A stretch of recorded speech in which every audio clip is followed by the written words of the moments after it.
shadow banking, il y a banking, c'est des entités et des activités qui financent l'économie comme les banques. Et il y a shadow, c'est-à-dire qu'elles ne sont pas soumises aux mêmes règles que les banques.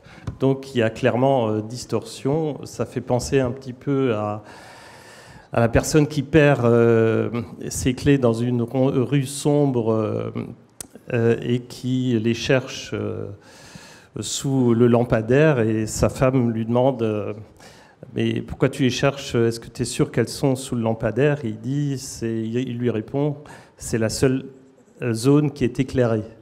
Et en clair, le shadow banking fait des financements avec des volumes qui sont vraiment très élevés. Le Conseil de stabilité financière, le FSB, parle de 92 000 milliards de dollars. Bon, là-dedans, il en trouve 34 000 milliards de dollars qu'il juge lui-même comme étant du risque systémique. Donc c'est une compétition qui est très différente par rapport aux banques, avec des risques importants. Là-dedans, dans le shadow banking, ce qu'il faut voir, c'est qu'il y a les fonds. Alors, fonds d'investissement, fonds de pension, etc. Il y a les sociétés de capital risque.